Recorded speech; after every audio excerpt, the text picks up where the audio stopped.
Good morning, colleagues. Thanks for coming. Today we are going to look on how to prepare for our different submissions. Basically, some of you'll be submitting your portfolio of evidence for your honors. Some of you'll be submitting research proposals. Some of you will be submitting a research report. Others, they're working on their PhD insofar as their research proposal is concerned. Others with their final submission of their PhD stuff and so on. So yeah, it caters for almost everyone, honestly. Yeah. Maybe before we go further, I've just entitled this session as preparing your submission for the final research output, okay? So here are some few outcomes which we are going to look at them. It's not quite a lengthy presentation, but it's more intense. So we'll be looking at on how, the first thing we'll be looking at understanding the research development process. I think I'll be repeating that part again because I felt it's very important to just to recap on that aspect also, to be aware why are we here now in regards to this presentation of today. Where did you start and so on. We're also going to look at on how to understand aspect which needs to be considered when you are preparing for a final submission, okay? And also be able to have a clue about the external examiners. It could be for your portfolio of evidence, for your research proposal or research report and so on. But I think the key and the role is almost similar. It differs as per your research output or per level, definitely. For example, the role of the external examiners insofar as the masters and the PhD are concerned is not the same because the documents or the output are not the same, so they differ. So, but at the end of the day, they have common aspects in between. So we'll be looking at these few outcomes. Maybe just to recap on what we did last week, especially those who were not present and also those who were present so that you could have a little bit clue of what we covered last week. I think last week we were looking at the aspect of presenting, how to present your different research output in different platforms. So we look at the different presentation platforms. We also look at them aspects which are more related to the conference, and also we look at how to develop a best PowerPoint presentation for the different scenarios and so on, and also how to ensure that you overcome the issue of nervousness and fearness when you're supposed to present your research output.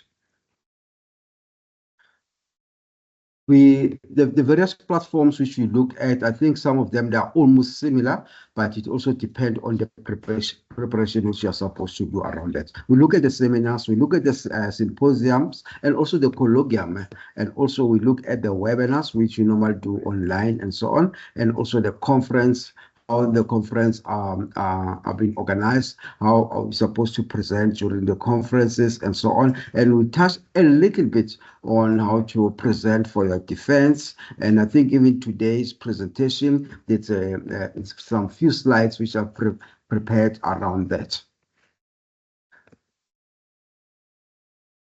When preparing for your conference, we spoke about simple aspects that you need also to be familiar about your audience, and also be able to be aware about the venue. If it's an in-person conference, be aware about the venue which you are going to present at, and also be able to understand and develop better visual PowerPoint presentation and so on.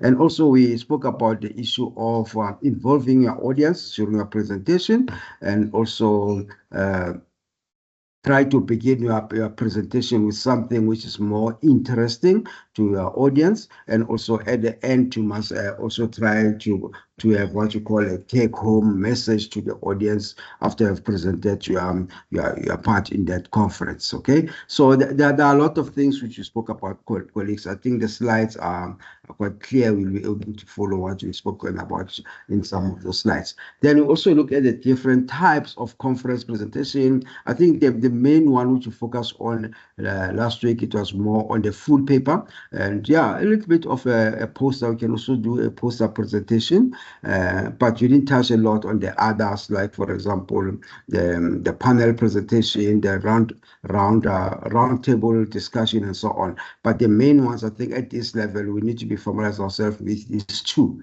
the full conference paper and also the poster. In your full conference paper, definitely they'll give you a few minutes. Sometimes they'll give you 20 minutes, sometimes they'll give you 30 minutes. If they are more lenient, they can give you an hour. But in between, you must be able to allocate your presentation according to those times, and also make sure that you reserve a little bit time for the question and answer, so that your participants can also give you, or the audience can also give you feedback on your work. And also we spoke about the poster, how to prepare a poster, the text which needs to be there in a poster, and so on. Well, we spoke about designing your slides. I think what's important is that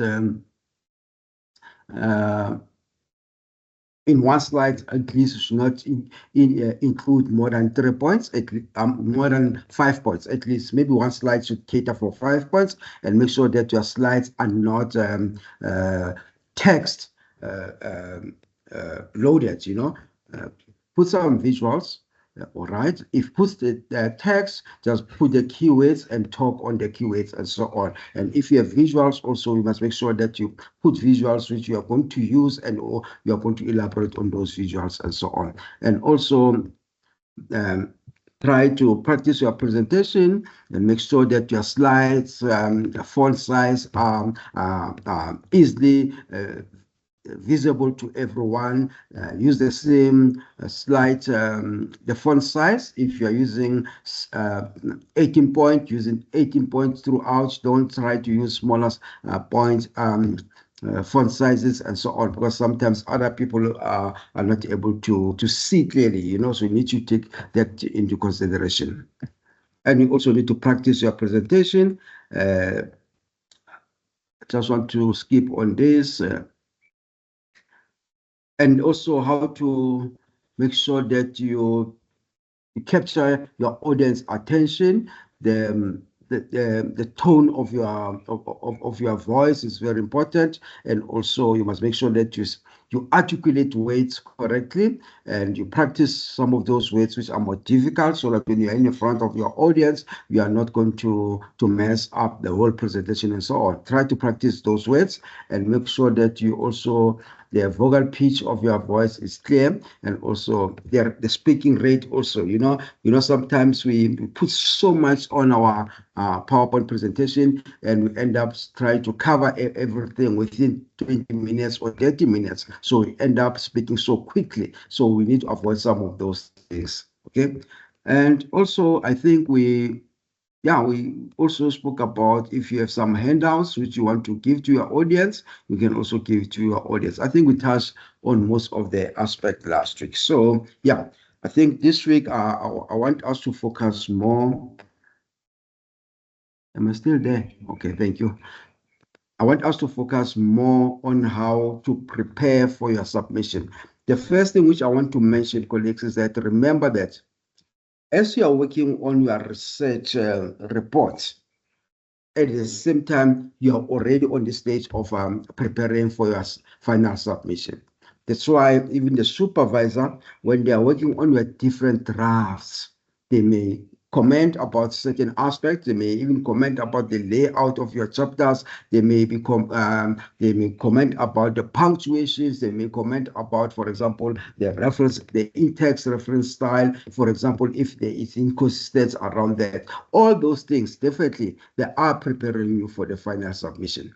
Because remember that your supervisors, as they are working with you as a student, already they know what is going to be expected from the external examiners. So that's why they are preparing you for that. Okay? Because if they just work with you through the process of your research, not having any idea about what external examiners are looking at, it means now they are preparing you for something which they are not even familiar with, and the possibility of you not doing well in that part of submission could be more higher. Okay, so that's why we say, we as supervisors, we know what is expected. For example, if I'm doing my master's for now, I'm just making an example, and I'm going to submit my master's document for external examination, it's not going to be examined the same as a PhD, okay? Because the levels are not the same, the expectations are not the same.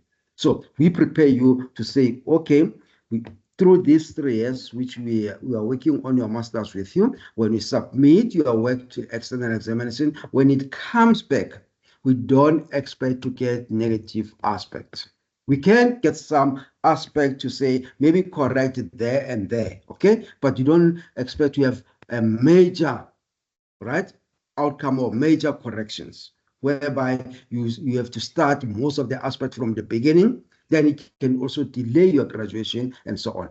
That's why we say, take note of all the aspects which are being corrected in your chapter submission. Start with the first draft. Correct whatever expected. Because remember that academic writing, we expect consistency. Okay, even the external examiners, they are looking at that consistency. You can't submit your work. When I look at your chapter 1 as an external examiner, then I go to your chapter 3, you have used different font size, you have used different punctuation, the in-text referencing is not the same, and so on. We don't accept that. We are going to recommend to say you must correct these things. And think about that. You spend almost 3 years working on this document. Then you're going to spend another year again doing the major corrections. And that's going to delay mostly your graduation, and also not your graduation. It also delay the input or the amount or the cost or the amount of money which the institution is supposed to get. Because remember that out of all the output submission which you do as a student, the institution, after it's been submitted on time, there's a certain amount of money which comes from the Department of Higher Education. So if it was not submitted on time because of those aspects, it does delay that funding for the institution. So that's why we say, let's try to work on those aspects as suggested by our supervisors. Okay, I think I've touched on many things now, but we still remember the research development stages. I think where we started, most of us, we started here by identifying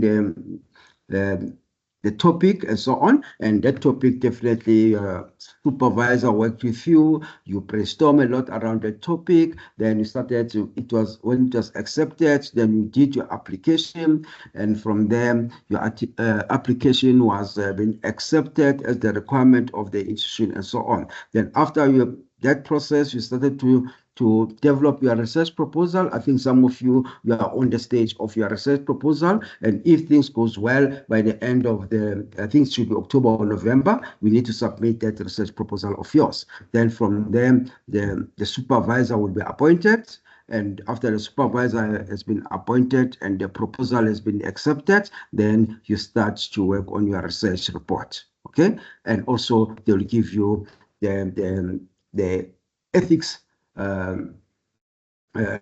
clearance, all right?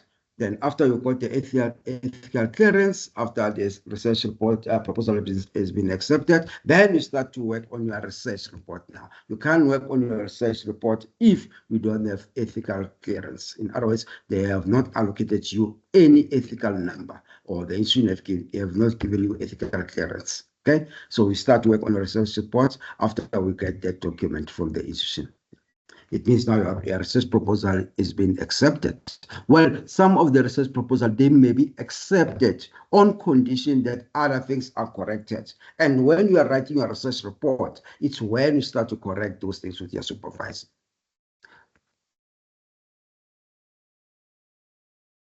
Then the process of writing your research report, it also depends at your master's level. Like we spoke last week, it depends if your master's it is a coursework or modules, or it's just a dissertation on its own. Okay, and also the issue of the thesis for PhD, also it can take you 3 years, can take you 4 years. It depends on the length of your of the time which has been allocated to your study and so on. But after you've done almost everything now, then say you're settled with your dissertation or your thesis, then you can now forward it to a language editor now, who's going to look at the language aspect. We always say to our students, don't forward it to the language editor when you're still writing different chapters, but you can do language editing on your own. There are others which are more freely. Most of the time I use Grammarly for my language editing and so on. But to get it to the specific language editor, do it after the whole document is completed. Then the language editor would look at it. Definitely they'll charge you a little bit of money there. And yeah, they charge per page. Some of them, they'll tell you that when they charge you a certain amount per page, they exclude maybe the reference list, and also the tables and the figures and so on. But definitely they'll need you to pay them a certain amount of money. If you have a funding from the institution will pay for you. But if you don't have funding, definitely you have to get your own resources to pay the language editor, because you cannot expect to submit your work to the external examiners if it has not gone through the language editors. Because remember that in your final document of that thesis or dissertation, there should be maybe a copy of the language editor, which is been signed. Okay, so we expect your work to be looked by those professionals and so on. Then from there, you'll be waiting for examination. Okay, most of the time you'll give a notice, or you apply for your work to be examined. Working with your supervisor, like I normally say, and I think it's a process now. You work with your supervisor, and your supervisor, if it's happy, then the supervisor will advise you to provide and to give a notice for your work to be examined. Okay. Then after that notice has been given, definitely the institution will try to get the external examiners, and they will appoint them according to their expertise and so on. Then when your work is with them, then they forward it to the external examiners. They give them different conditions and all of those things. Okay.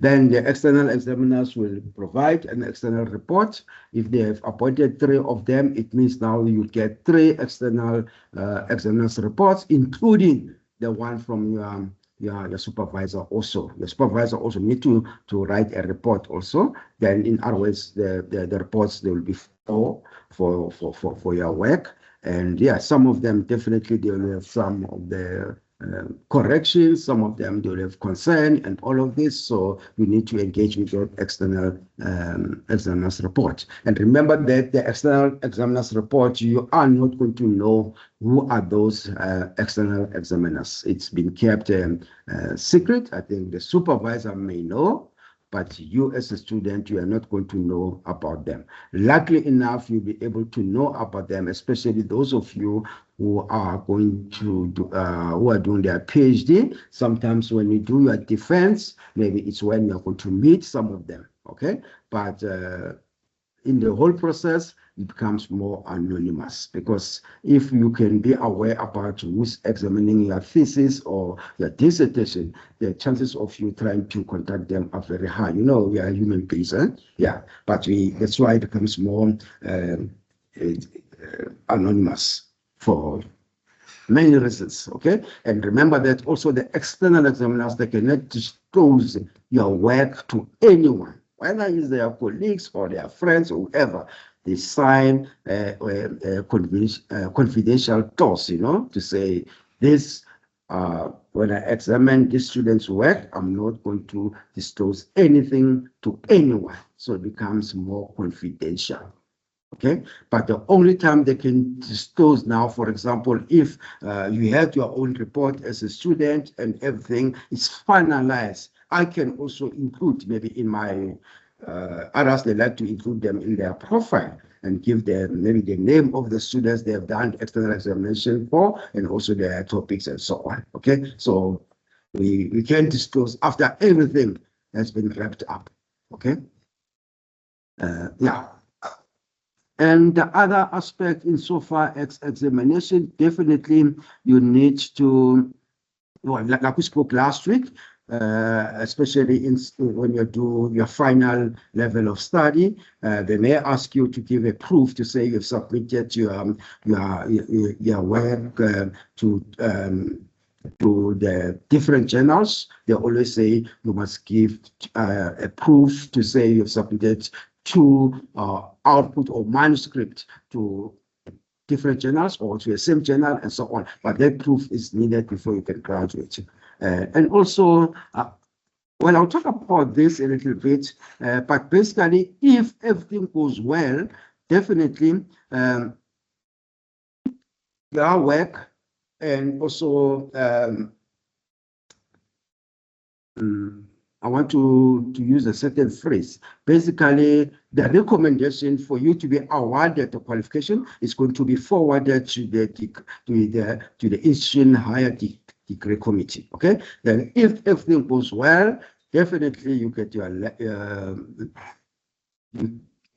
letter to say you've met the requirement, you're going to graduate on this day. Then you can start to think about doing to bind your output. Okay. Others, we like to bind our dissertation, we like to bind our honors document and also our thesis, you know, to have the hard copies. Sometimes when you work with the Department of Education, they will give you as a requirement when they give you permission to collect data from their schools to say they also want to have one copy from you, especially the head office.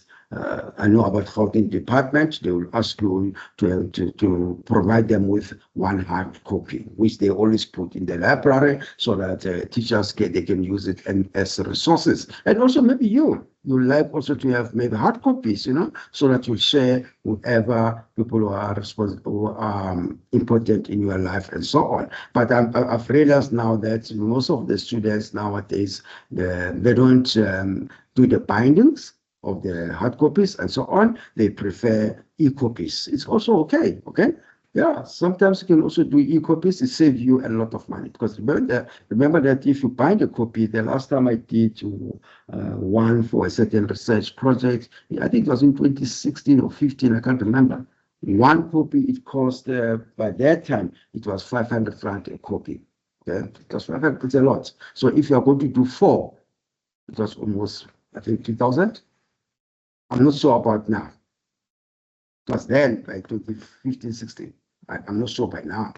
Okay, you can just make your own quotation and so on. But I like to have the hard copies. Okay, the hard copies, and remember that the organizations who are doing them, those hard copies, they last for years.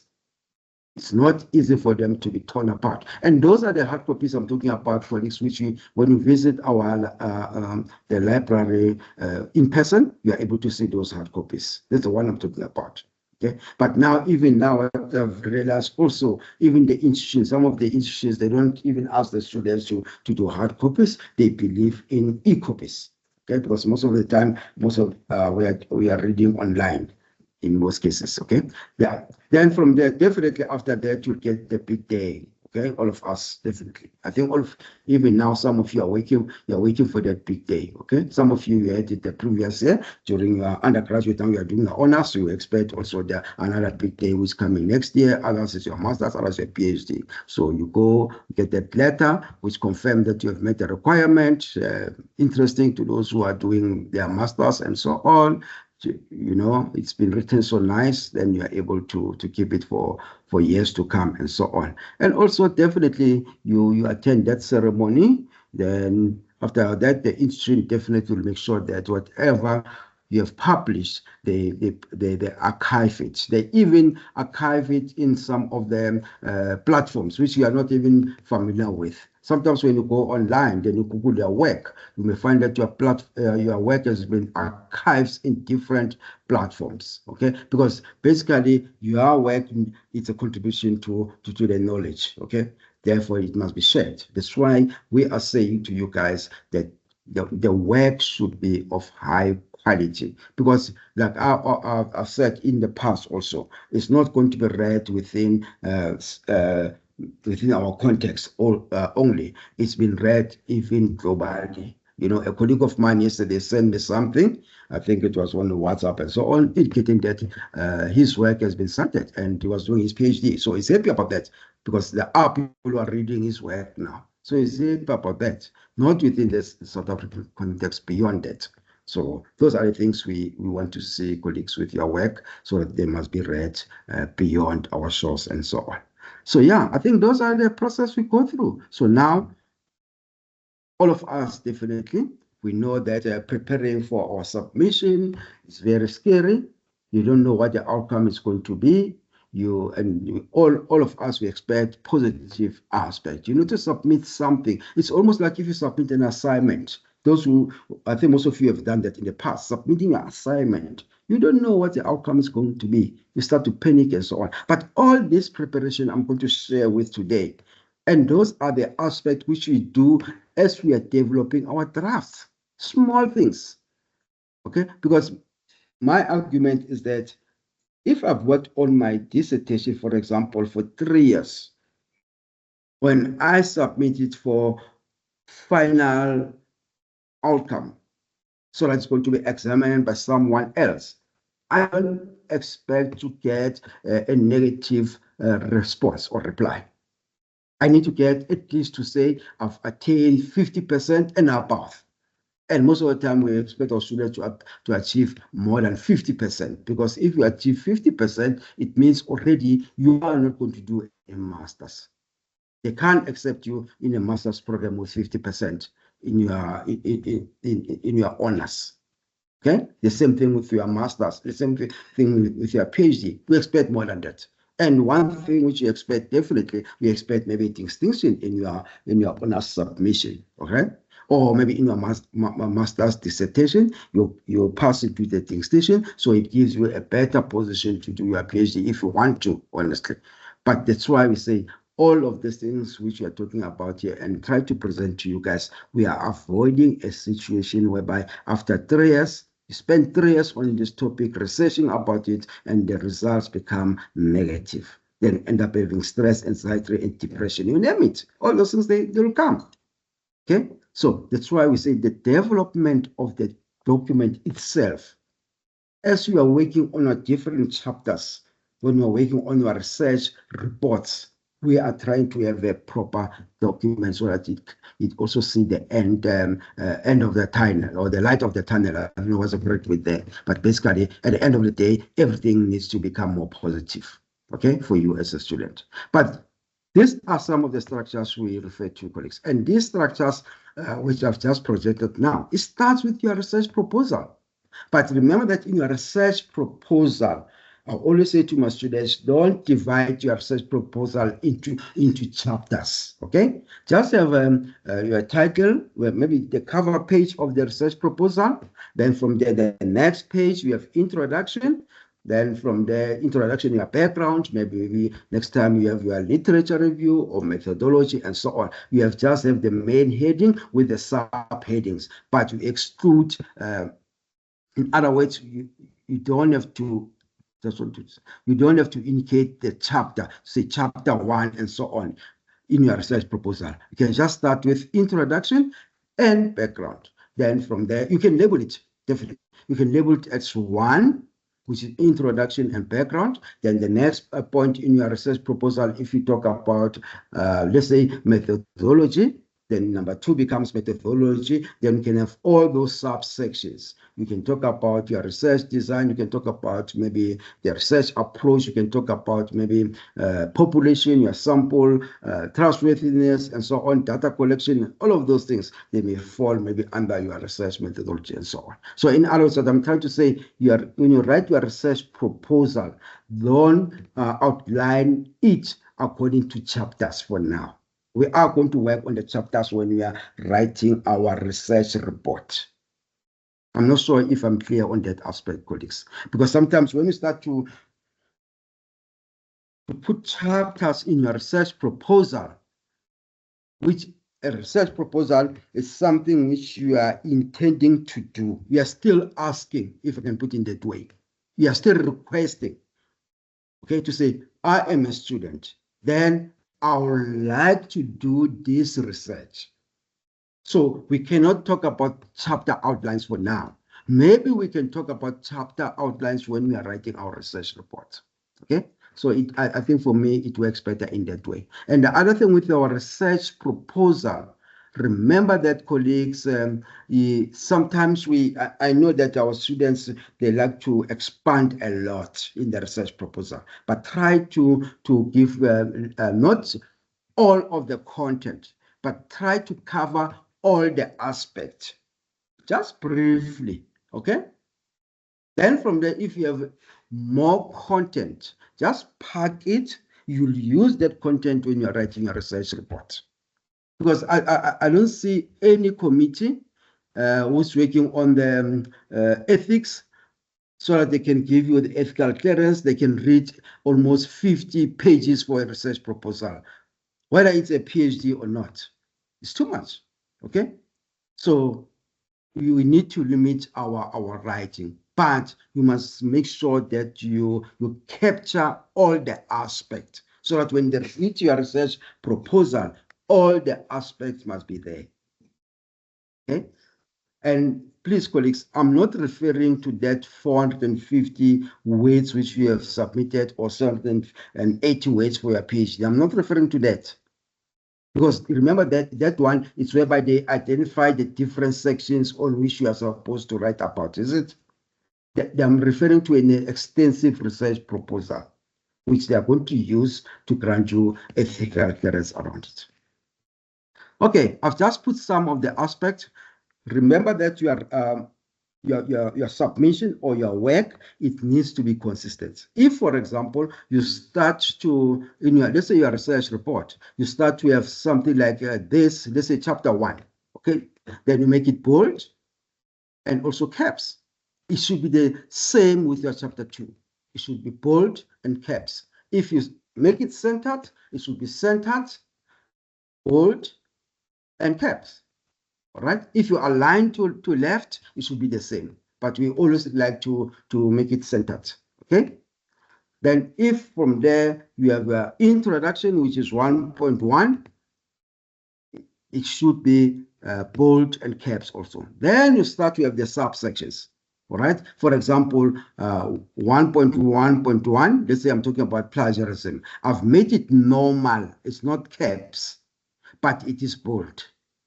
Okay. I've seen some of the students nowadays, they don't use, they use color.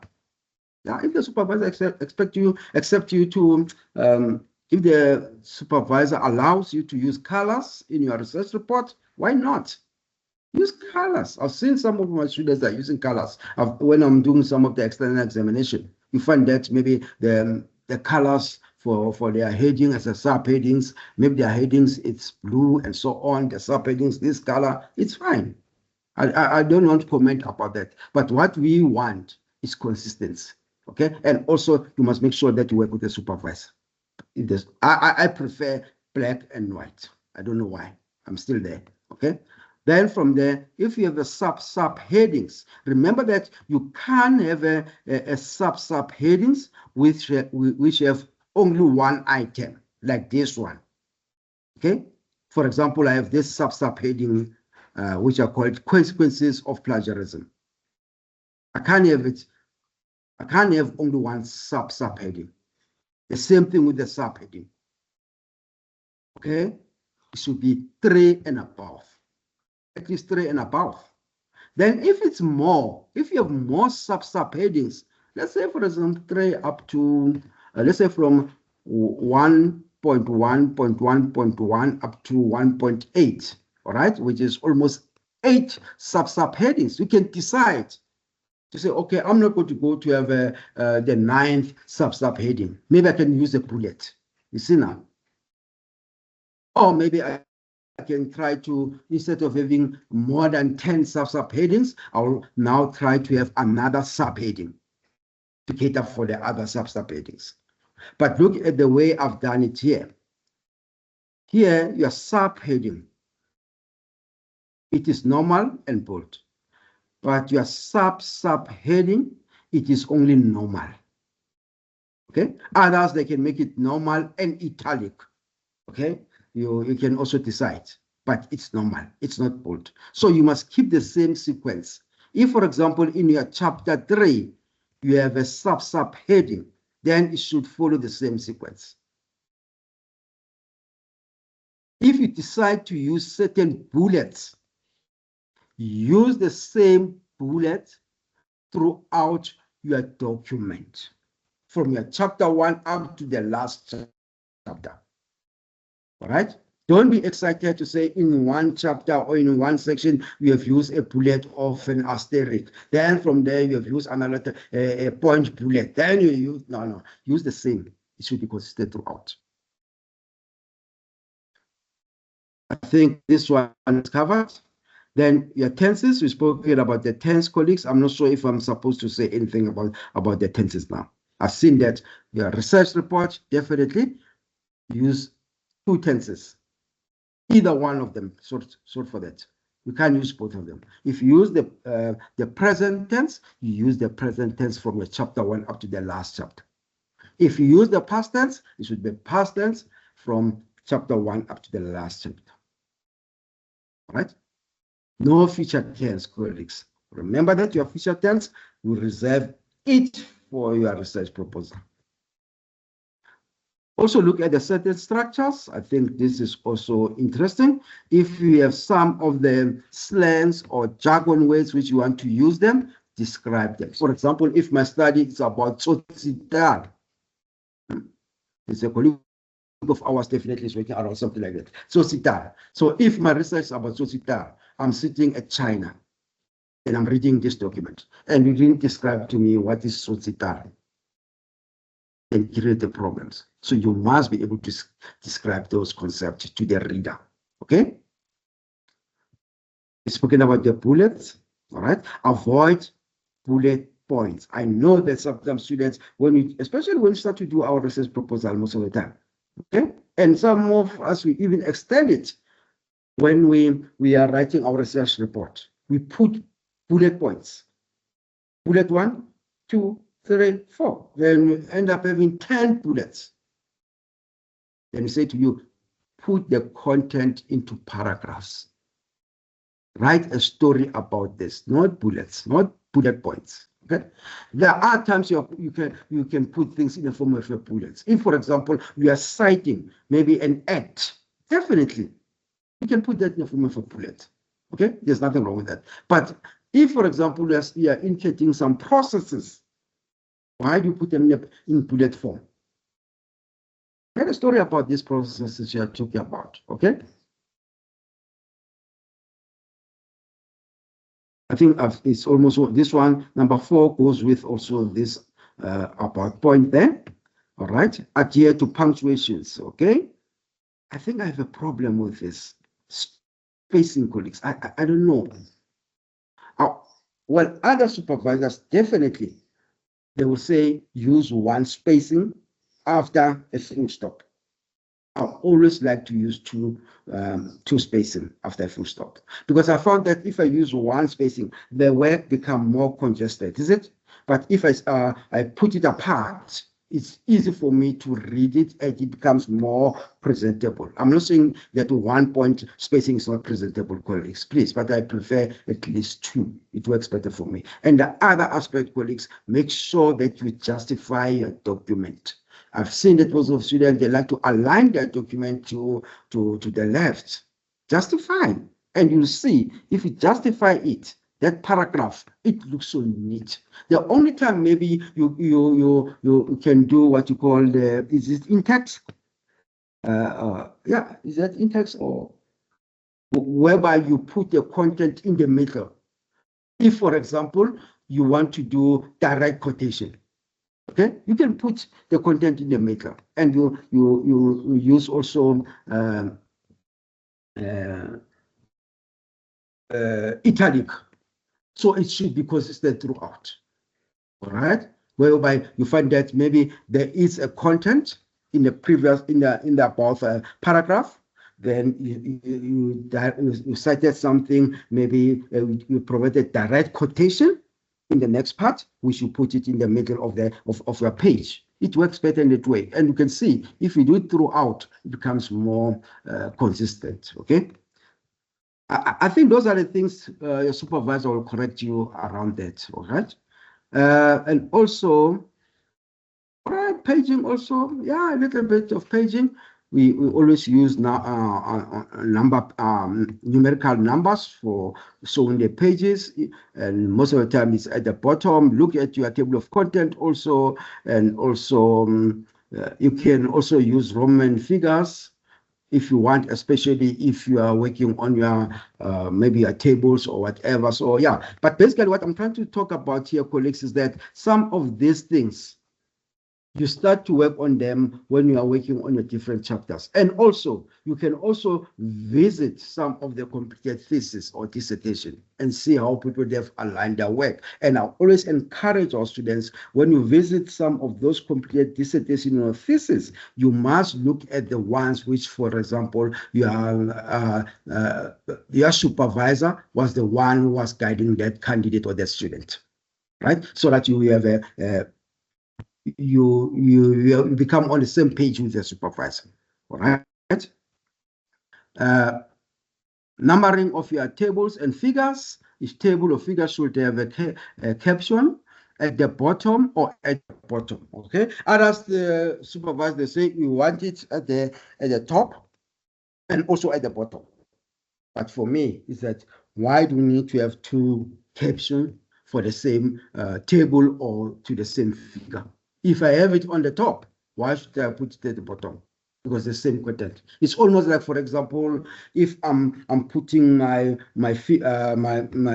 content, let's say for my results, all right, then I'm trying to put a figure and a table depicting the same thing. Let's say, for example, it's about the gender. Then I have a figure, okay, which present the gender, and I also have the table which present the same gender. It's the same content. Why do I duplicate? Okay, so it's almost like this one in regard to the caption. But every figure or table, or yeah, they must have a caption. Okay, so you'll see where your supervisor advises you to put those captions. But I always say, all of this, your table and the figures, they must correspond with the chapter heading. It's very important. If, for example, I put a figure or a table in chapter 2, then the first one I'll label, for example, table 2.1. If I have another table, it's going to be table 2.2 and so on. If I have a figure, that's going to be figure 2.1, 2.2, and so on. In other words, they must align with the chapter heading or section. Okay, they must be able to align, like I've done in this example. Okay, then the challenge of making it bold or italic, that one the supervisor will decide for you. If you decide for yourself, you say all your tables and the figures, you make them normal and italic, it should be throughout. If you say you make them normal and bold, it should be throughout. But there's no way you can make them caps. I mean, the captions, you cannot make them caps. Okay, so you are the one supposed to decide and be consistent around. Well, the format and the size, use one format. Okay, if you are using Arial, which we normally use Arial most of the time, I don't know. It also depends with the college, by the way, is it? It should be through. You must use that throughout, and also the font size. Sometimes maybe in your tables, you may find that you have much content in your table, then you decide to reduce the font size. Okay, so that everything fits in that table. You can use maybe size 9, 10, 11, and so on. But it should be, sometimes it's not consistent, because you may find that maybe in one of the table, the content is not too much. Then you can stick with size 12 font.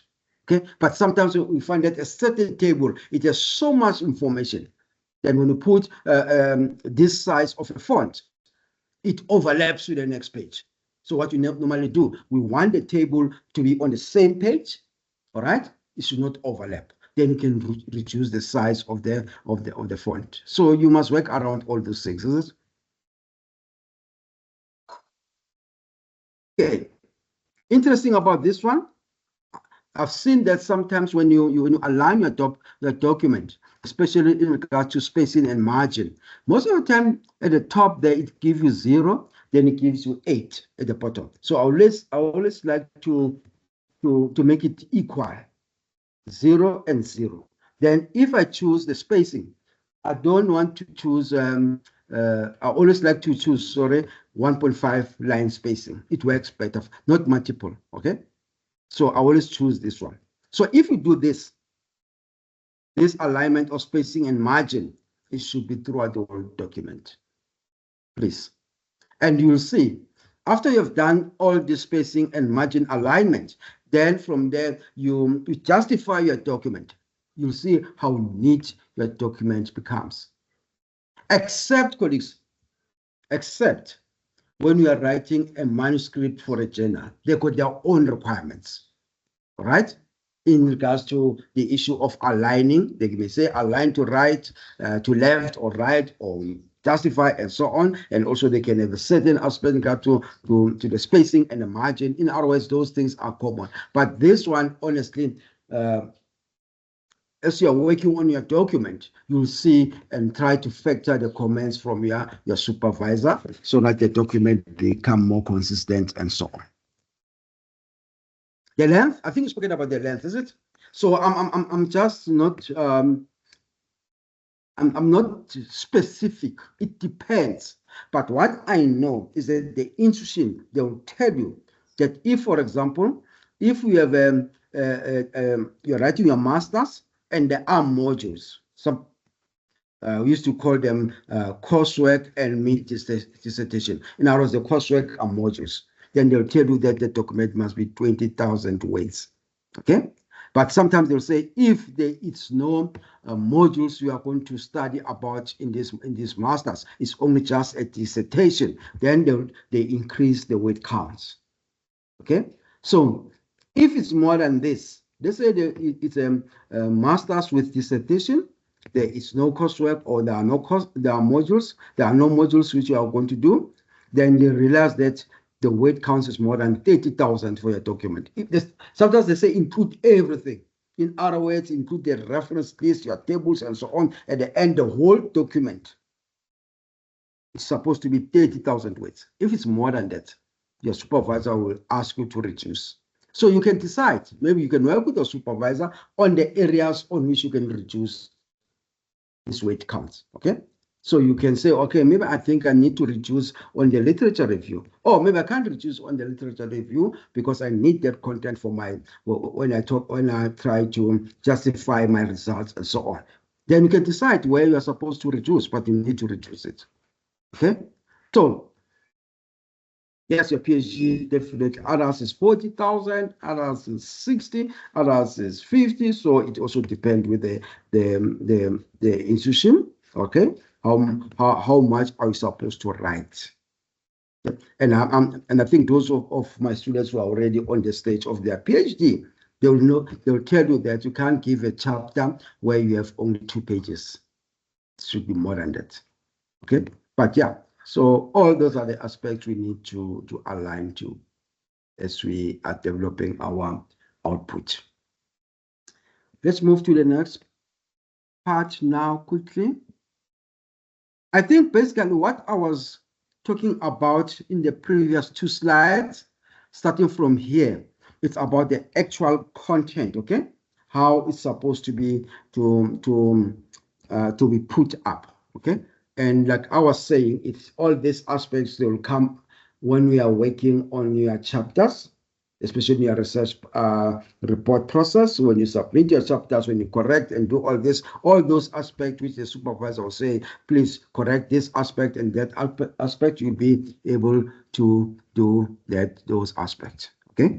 So I want us now to look at the arrangement of the output of your dissertation, your thesis, and so on. I think there's someone who have put something on the chart. Let's quickly go there. Yeah, I think it's quite a tricky one, but think about your cover page, honestly. How much do you put in your cover page? If it's for your honors portfolio, for your dissertation or your thesis, it's very few words there, colleagues. So I don't think it does exclude that, because remember that as you look at your document, when you put it under MS Word is going to count each word which is there. So that at the bottom, you see at the bottom, I think most of us are familiar with that. If you have a document, at the bottom of the document, it indicates the word count. So I think that 60,000 can also include that, honestly. There's no way they will say you should exclude your cover page. Okay, I think it's not so much about the cover page, and also the reference list. They should also be included. Otherwise, well, it also, like I'm saying, it also depends with the college. But most of the time, when you look at the guideline, it's rare where they will tell the guideline will say the word counts of your dissertation or your thesis, it should exclude this and that and that. They just tell you about the overall word count. Think about, for example, I'm just giving you another example now. When you write your research proposal, okay, the document which they say you must submit, let's say for example, for masters, okay, then they'll say you must submit, it should be almost 400 something words, I'm not sure, but some around there, okay? That 400 and something words, it does not exclude the headings. They will not say that 400 and something words or 480 words must exclude the headings. No, they count also the headings. So in other words, I don't think it could be such a big deal insofar as the word count is concerned. But the only time they can have a problem if your word count is less or your word count is more. So it must balance. Okay, so it can be less. Let's say, for example, they were saying 20,000 words. Then we are sitting maybe with almost 200 words less. I don't think it's a major thing, except if the supervisor wants to make sure that it's exactly 20,000 words, then you must try and update your content with the additional 200 words so that you'll be able to be on the balance. Okay, but thanks for bringing that up. Okay, definitely, like I've indicated there, all these things, they differ according to your college and the department, honestly. Okay, but I know that in education, most of the time, it's where I focus on. Most of the time, they'll ask you some of these aspects. Definitely, the common will be the following. When you arrange your document, the cover page, I think someone is speaking about the cover page, the title, the cover page will include this aspect, definitely. Your title, the college or the department, the statement that states this is submitted in fulfillment of the requirements for the degree of this and this and this, and also the institution. I think most of you are familiar with this cover page, is it? And also your full names and surname of the students. And please, colleagues, this is very important. You must be consistent. Okay? If, for example, your name is Peter Mukobo Majola. Use that consistently. Don't be excited now because you are doing your master's. Then you start with the word Mukobo. You say Mukobo Peter Majola. It doesn't. We need consistency. And remember that your work is going to be archives. So your details must be the same throughout. The sequence of your words must be the same. Okay? Well, I'm not sure if people have to use the what do you call the other name? The one which they normally give you, not an official name. You know those names. We don't expect those names here in your academic writing or documents. So use the sequence, the same names, okay? And if your surname, it has a certain missing alphabet, don't include it in your document now. Use everything the way it's been addressed in all of your documents, and that assists with consistency. Okay, if you have a double bar surname, it should also be the same here. Okay, it's quite interesting with the surnames. I've read about something over this week in regard to the constitutional ruling insofar as surnames are concerned and all of this. Quite interesting. But basically, what I'm trying to say, colleagues, use the same. That you also going to remember that, for example, if you are already on your PhD and you have submitted maybe 2 manuscripts in a journal, those manuscripts, the details are almost the same like the one which appears on your completed dissertation and so on. So you'll use it throughout. In all of your publication, in all of your conference presentation, use your details the same. Okay? It assists to capture your profile. Okay, you also have a section on declaration and all of those things. Acknowledgement, definitely here you have to acknowledge all the people who have played a crucial role in your research journey and so on. Okay, you can put it up the way you want to put that part. You know, I haven't seen any supervisor who gives a comment about that. Honestly, it's your own thing as a student. You are the one who decide whom to acknowledge. If you decide to say, I'm not going to acknowledge any language editor of my document, it's fine, and no one's going to penalize you. If, for example, there was a critical reader who read your document and gave feedback, if you decide not to acknowledge that person should not feel bitter. But please, I think the supervisor, if you don't acknowledge him or her, the supervisor will approach you and say, why don't you acknowledge me? I think that's the first person is supposed to acknowledge, honestly. All right, maybe your family and so on, but you cannot exclude the most important person. And also the co-supervisor, if there was a co-supervisor, then you can acknowledge maybe your family, your colleagues and so on, maybe the librarian. You know, many people can acknowledge, okay? But you cannot omit your supervisor or your co-supervisor. And also, if you have funding, maybe you manage to get funding from the National Research Foundation through your supervisor, acknowledge that to say, you know, I think it's a good way, is it? Okay. Yeah, but I've seen most of the time, I've worked with many people in their master's and PhD. Some of them, they never acknowledge me, but it's fine. I don't know. As long as they acknowledge the people who are important, who have contributed widely in their work, okay? Especially their supervisors or their families, then we're okay with it. Okay, I've just put this one. I don't think it's still applicable. Maybe other institutions. I remember mine.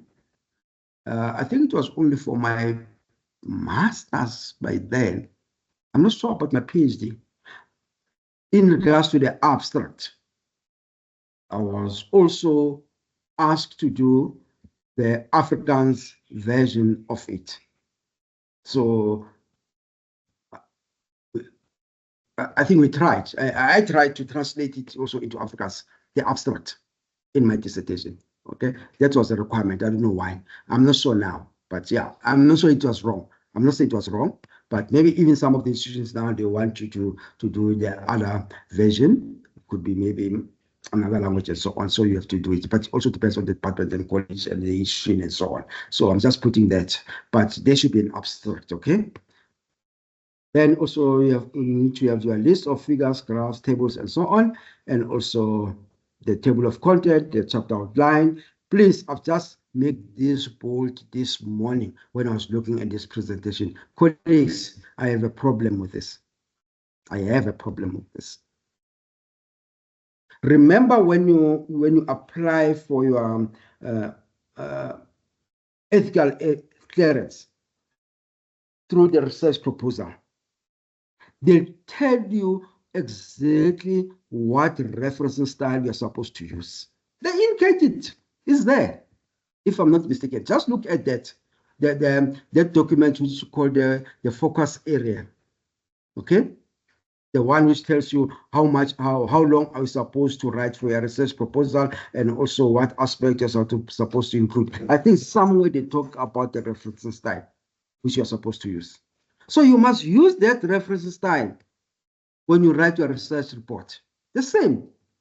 We can't ever, when we read some of your submission or other student submission, you look at the referencing style, then you ask yourself, what referencing style are you using here?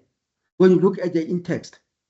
And sometimes I even go further and look at the reference list if the students has provided the reference list in that submission, and look at the reference list.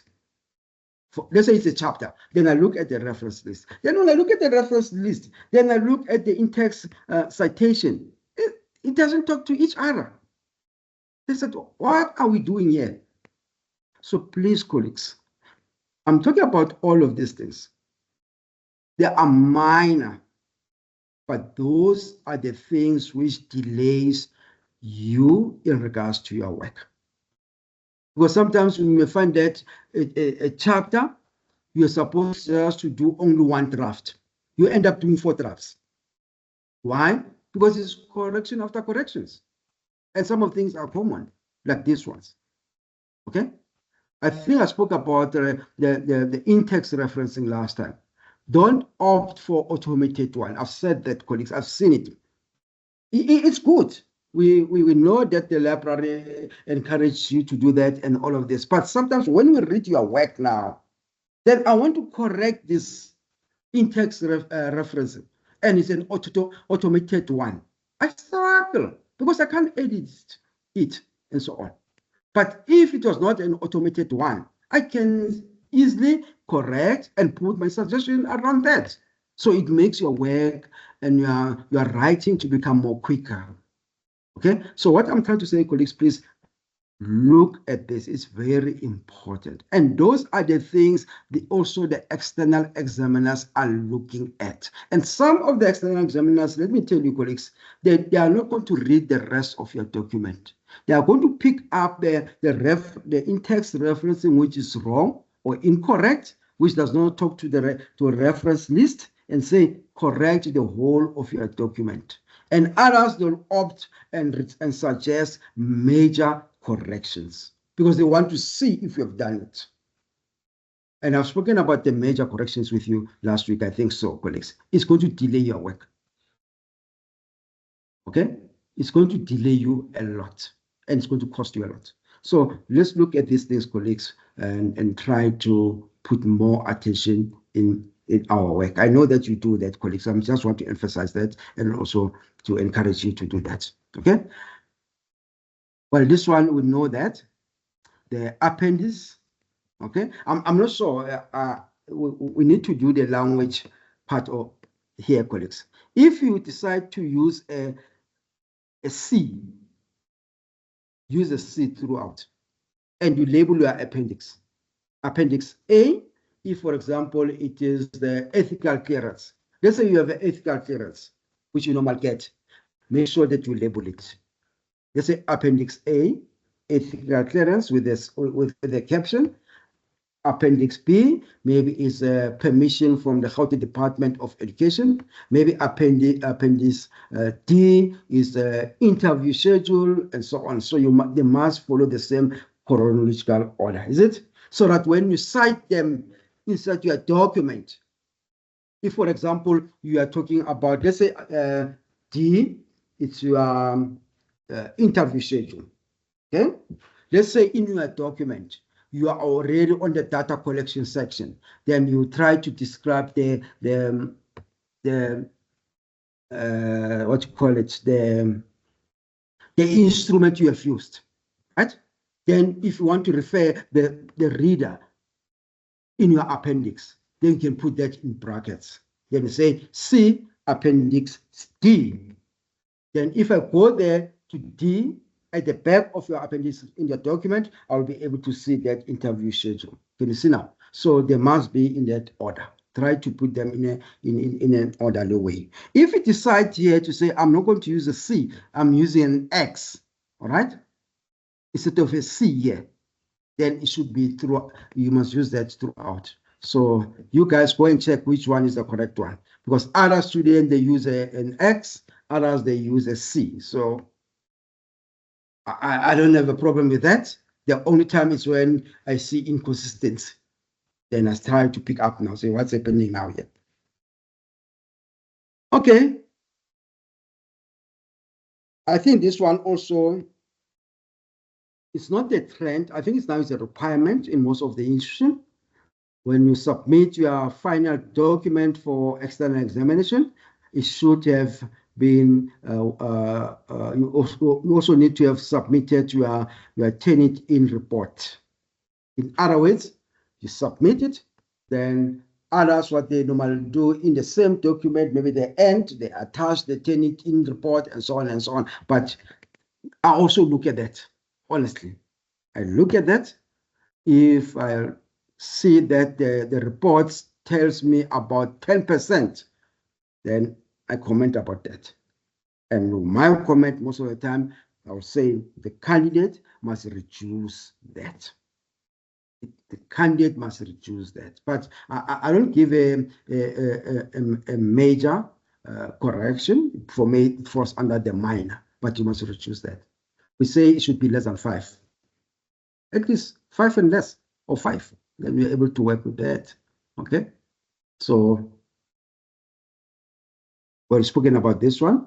I'm not going to repeat it. Okay. We also have what to call the integrity check. Thank you. The integrity check of the research product. I think that one is more where we check that integrity through the Turnitin report, definitely, so that we're able to pick up if there's any plagiarism and so on. Okay. If you have used whatever artificial intelligence tool and so on, you also need to make sure that you reference that one. If you have used ChatGPT, make sure that you also reference that one, colleagues. I think most of you now you are familiar on how to reference that. I've never used it in any of my writing up to this one. But if you're not familiar about that, you need to find out from the library. They can share with you on how to indicate. Or I'm not sure, someone said to me, you have to indicate, someone said you must put it as a under reference list and so on, but you should be able to share with us about that aspect so that you should not be surprised, is it? Okay. Currently, when submitting, I've spoken about that one, colleagues. Check the research ethics application granted. Always. This one is very important, colleagues. It's very important. As you are writing your research report, try to look at this. Okay? Because remember, we have granted you ethics clearance. So your writing, insofar as your research report, it must align to that. You cannot just decide now to say, okay, I've learned about a new data analysis for my data. Let's say, for example, you said you're going to maybe it was a quantitative study. Then you said you're going to analyze your data using SPSS. Okay, now because you have learned about Jonovi, or if you have learned about business intelligence or whatever tool, then now you are so excited after 2 years, then you tell us that you have used that tool. No, it doesn't work like that one. You need to stick. You need to stick to what you have for that permission which you have granted for. The only time you can change if circumstances forces you to do that. And when you do anything, someone's mic is on. And when you decide to do those changes, you must also work with your supervisor. If, for example, you decide to change the methodology, you deviate from the one which they've granted ethical clearance for when you're submitting, you need to talk with the supervisor so that you come to an agreement. If the supervisor needs to apply for that permission from the college, the supervisor will apply for it. Okay? So we expect you guys to stick to the research ethical application which was granted to you. Well, the title, definitely sometimes we bend it a little bit because sometimes we refer to it as a working title, but you cannot change your research title all over to find that maybe now it's a different research title compared to the one which you used to apply for the ethical clearance with. So maybe you decide to include a subtitle now. I think sometimes they do that, but the supervisor will advise colleagues, please, okay? The supervisor will advise you around all those things. I think I've mentioned this aspect. If there are any deviations and not attended to, the student cannot graduate. This is very important. You know, there are external examiners. They may even ask for that document to check if you're still on the track, the same track, okay? And still you're following the same permission which was granted to you. But others, I don't ask for that, but I always encourage my students to not to change things without working with your supervisor. You can't just sit there and do your own thing. The supervisor must be involved throughout the whole process. And I think I've mentioned that, especially some years ago. I think it was more when we were still on COVID, if I'm not mistaken, when students were allowed to ask for their work to be examined, all right, without even consulting the supervisor. They will go to the system. The system allows them to do that. And when you look at the work, remember that the committee, when you submit your work to say, I want my work to be examined, the committee is not going to read your work. The responsibility of the committee is that they are going to look at your work and try to source external examiners and do the administrative part of it. They are not going to look at the content. The person is going to look at the content is your supervisor. So if the supervisor is not aware that you have asked for your work to be submitted for external examiner, then it goes to the external examiner via the committee, and now the examiners, they fail you because you are not ready, okay? Then you become surprised. Everyone, colleagues, everyone, we know, we all want to graduate within the stipulated time. If your work is supposed to be done over 3 years, you want to be done and finished by 3 years, then you graduate. But if your work is not ready for that, and you submit it, what's going to happen? Definitely, the external examiners are going to lash out your work. Some of them, they cannot even recommend major changes. They can give a rejection. Think about that. After 3 years, you are going to start from scratch. In other words, you're going to start to work to do your research proposal, all those things. That's why we say, I'm happy now that there is no students who can ask for their work to be submitted without the knowledge of the supervisor. The supervisor must give a green light, because they also want you to succeed, is it? So as a supervisor, I don't want my students to go through all these stresses, colleagues, from the external examiners. It's painful, colleagues. It's very painful. Because other external examiners, they read your document from the first weight under your chapter 1 under introduction. From the first weight up to the last word. Others, they even go to an extent, like I also do on most of the time. I also look at the reference list. I look at the punctuations there in your reference list. But sometimes you find that when I work on those aspects, it's not major corrections, it's minor. But I want the document to have that quality. You see, because it's not going to be viewed by us only here. It's been viewed globally. So you can't have a document with have many spelling errors. I was listening to someone else, one presenter last week. He said, in regards to her PhD, there were no corrections, no correction whatsoever. The only thing she had, it was only one word, which was misspelled.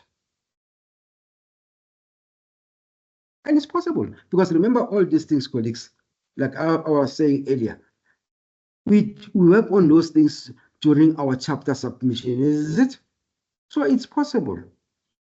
That's why if you get a chapter submission and the supervisor has looked at it and given you feedback, work on the feedback throughout the document. Don't just focus on that feedback which you get in your email only, for example, in a certain chapter as a comment. You may find that throughout the whole chapter there are many areas you're supposed to correct too. Because what students are doing sometimes, you give them a feedback, correct this. Then you say, correct this throughout the whole chapter. A student correct only that one feedback. And when you look at the next page, the same thing is coming up again in the next submission. So you ask yourself, what are we doing here, honestly? So if something's been picked up and the supervisor say correct throughout the whole chapter, make sure that as you are reading your feedback for the chapters, you look at those mistakes also and you correct, okay?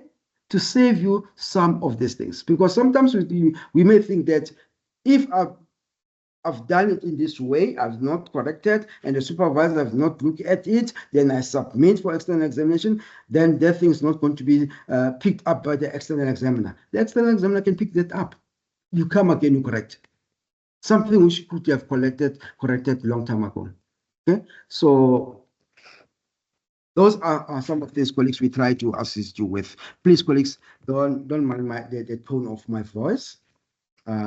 Sometimes when I emphasize aspects, that's how I speak. But basically, colleagues, I want us all, you know, it's so good to work on a document, then we are done with it, then you are just waiting for the feedback for the external examiner. Yes, they are going to pick other aspects, but they should not pick aspects which you have been asked earlier to correct them and you didn't correct them.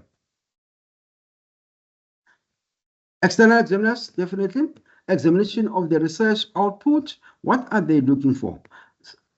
Some of the things, colleagues, you are not familiar with, but basically we can't share everything to say the external examiners are going to look at this and this and this. But as the supervisor is preparing you for this research project you are writing, the supervisor already knows what the external examiners will be looking at.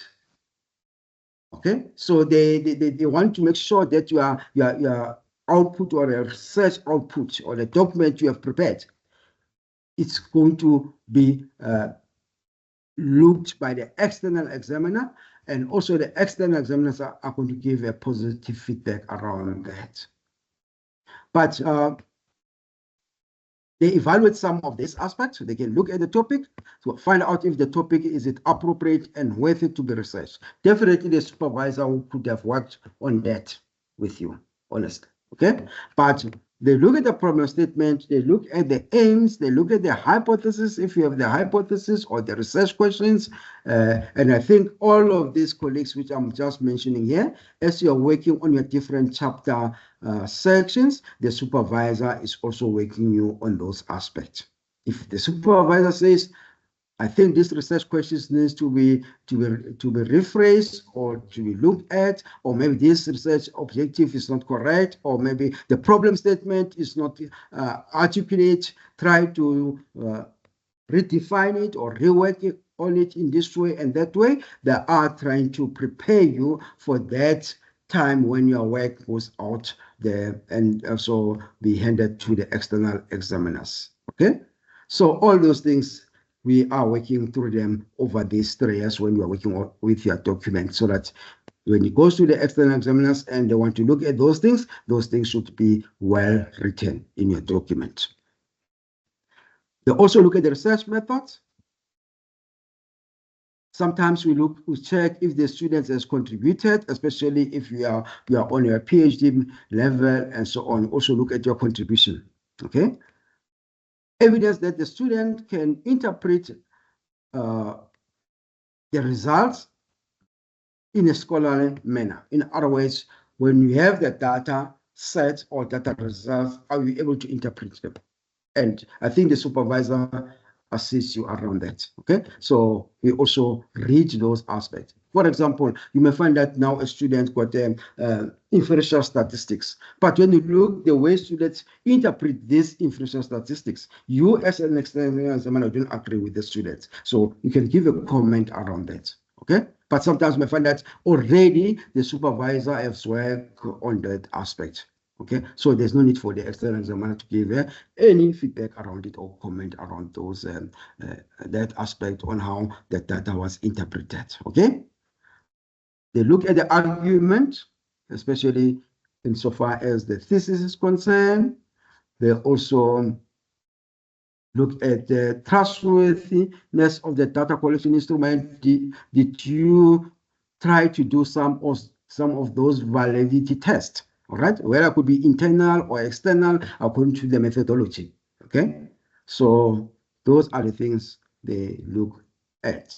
There are many colleagues. All right, mastery of the research method. I think this one it talks more to my master's students who are doing their dissertation. We don't look.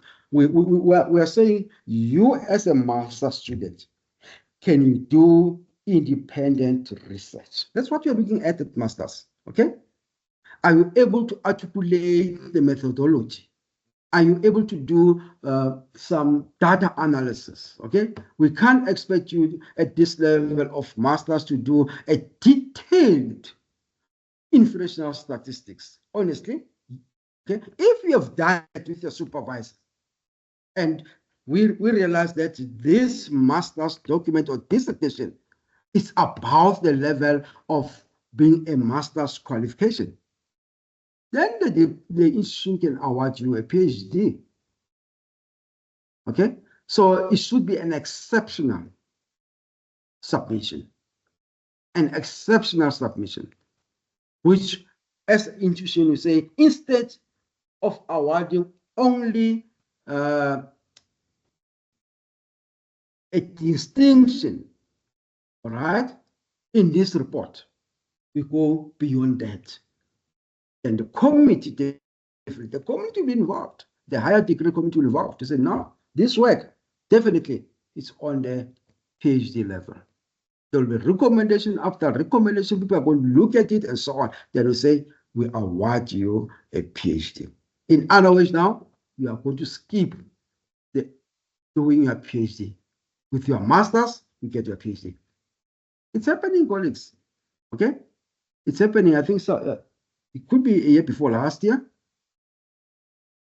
I'm not sure. No, last year I didn't see any student, because normally, especially when it's the graduation seasons, you know, students are universities are posting their students, isn't it? I think most of you have seen from different institutions, all right, especially within the South African context. I think in 2023, there was one who was also awarded a PhD with, I think it was a guy, if I'm not mistaken, with his master's in one of the institutions. I won't mention it. Okay, so it was an exceptional work. Okay, so it can happen, right? But that feedback from the external examiners also should also inform that. Okay, so don't be surprised if you see someone whom they say he got his PhD, but the person didn't do his PhD. They awarded it based on their master's level work. It does happen. And I wish we could have some of you guys attaining that. It's doable, honestly. All right. Can this work or part be published? Definitely. We always, they will ask you, for example, when we are an external examiner, to say, all right, you feel that this work can be published or part of it, okay? But like I've said, honestly, personally, there was a time, I know that according to the Council of Higher Education, insofar as the postgraduate qualification are concerned, like master's and PhD and honors, where the requirement was that those level of studies up to master's, the students' work are not supposed to be published in journals and so on. I'm not sure if still they're standing now. But for me, honestly, if you feel that your work needs to be published, why don't you publish it? No one's going to stop you, by the way. There's no one. The only thing just is that sometimes the supervisors, some of the supervisors, they don't pay more attention on them students' master's work. Sometimes they don't promote their work for publication. But if you feel that you want to publish your master's work with your supervisor, approach your supervisor and say, look, I feel this work can be published. I've already identified an accredited journal which can also accept our work. Then we work around that and we publish with the supervisor. Okay? So nothing stops you to do that. The resources also, they check when they do their external examination, they also look at the sources, okay? To say that you have used a variety of sources, okay? You can't also, in the whole dissertation, when I go to the reference list, it's only articles, articles, articles. It doesn't work like that. Where are the books? Okay? Where are the newspapers you have used? So you must use variety of sources, okay? And also we look at them whether it's adequate. Unfortunately, colleagues, insofar as the sources, we cannot prescribe to say for this qualification of yours, let's say it's a master's, we expect you in your research report to have maybe provided 20 sources. You cannot quantify that, okay? The only thing we can quantify is the length of your publication. But the sources, definitely, you can use as many as you wish. But what's happening is that as external examiners, we also pay attention to the sources we have used, okay? And also we look at them, the currency, all right? How current are they? Okay, so I can't sit here, colleagues, and read about all the old literature sources. If in your literature, I'm looking at it now, you still tell me about sources which were there 20 years ago, 30 years ago. Yes, some of them, they can be relevant, okay? I was talking to someone else, I think last week. The student is doing PhD. Interesting, interesting. Then when I asked her on what is her PhD on, so she started to tell me about her PhD, and I was so impressed. All right, she articulated so well. Okay, but then she said her study is looking at a sort of a test. I think it's a test which the psychologists are they use it to test the IQ level of the learners at school, which is done by the psychologist. And he said that test was developed in 1991 and is still applicable even now. So she's looking at the test, the relevance. She's looking at the factor analysis of the test to say the question which are asked, are they relevant and all of those things. So for me, if she's analyzing a test which was developed in 1991, it is relevant because After 1991, up to current year, there is no other test. How old is the test? It's almost 30. Is 35 or 36, somewhere there. But there's no other test which has been used. Schools are still using this test even now. So I can't penalize the student to say you have used the current the test which you have used is too old because there's no other. So it's relevant, is it? So what I'm trying to say, sources which are relevant, we can use them. And I've seen most of the time when you write your theoretical framework, okay, we use sources which are a bit old. Think about Vygotsky. Okay? Think about Skinner as theorists. Okay? Theories which you use in constructivism, all those theorists, okay, are they not old? Theories, they are old because we cannot replace them, honestly. Therefore, I don't mind to see in your document when you cite old theorists. There's nothing wrong with that. But in literature, colleagues, when we have relevant, we have a literature which is even less than 5 years, then you're still telling me about old literature. Maybe in one instances, you can indicate an old literature. It's fine, but not to say the whole document is based on old literature. And one thing which I've seen with my students, sometimes they rely on one source. You read the literature, it's the same person. There's biasness there. Where are the other authors? So you need to get some authors around your work, okay?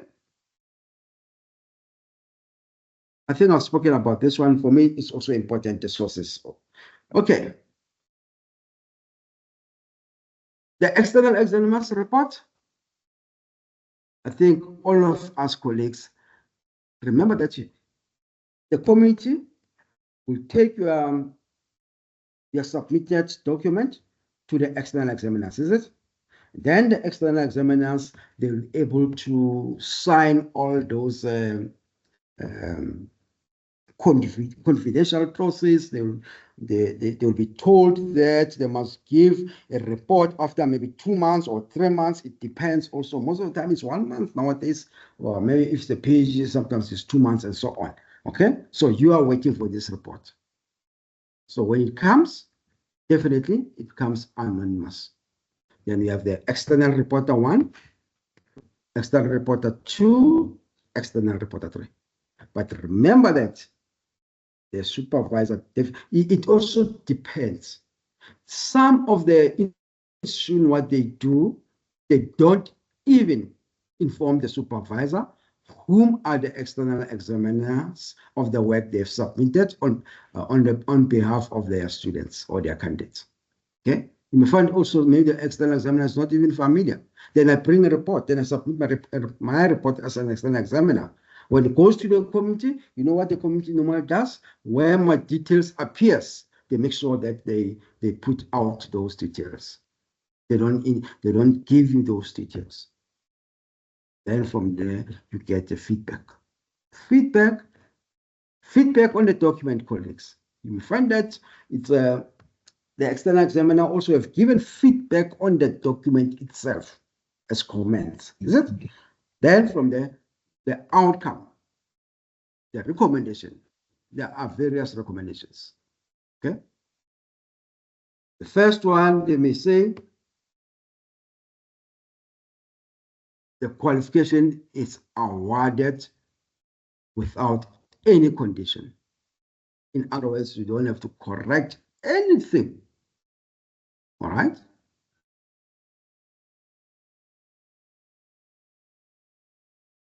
Maybe the other external examiner will say there are minor corrections.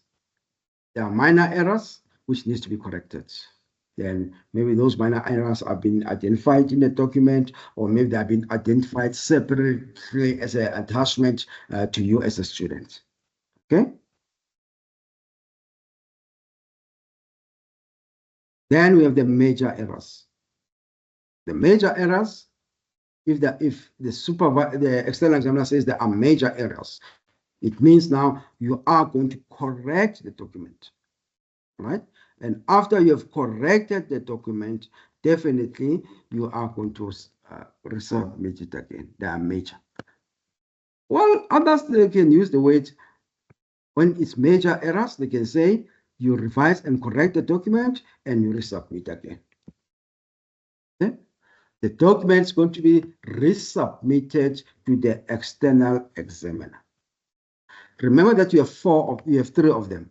If I am the external examiner too, then I'm the one who have recommended this major corrections, and that needs to be resubmitted. The document needs to be submitted. It's not going to be submitted to the other two. It's going to be submitted to me as a second external examiner. Because remember that you may find the external examiner 1 and 3, what they have, maybe they have minor errors. But I picked that there are major errors. And those major errors, they need the document to be revised and resubmitted. So the committee is going to resubmit the document to me again, and I'm going to read it again. In other words, additional time. Because you get the report as a student, you work on those major aspects, you submit to your supervisor as you go, or you work with your supervisor, then you submit to the committee, then the committee submit to me, and the committee give me maybe 1 month or 2 months to work on that, to read again. It can take a year. Okay? Colleagues, we don't expect this. And it's a tough decision. And it's a tough decision, colleagues. And it happens. It has happened to students. Okay? But I'm telling you, if you are working with the supervisor, and whatever recommendation and suggestions the supervisor is bringing and giving to you, you work on those aspects in detail, you are not going to get here. There's no way. There's no way. Like I was saying, that as the supervisor is working with you on the different chapters, the supervisor already knows what the external examiners are going to look at. But if the supervisor asks you to correct something, and the supervisor gave maybe well-informed suggestion, then you overlook them. You'll get this, colleagues. And think about this, and you get this after 3 years. You've worked almost 3 years on this document, then you get this. Please, colleagues, we need to avoid. I want us at least to be here. I don't mind this. All right? This and this one, I don't mind them. But it's rare to have this.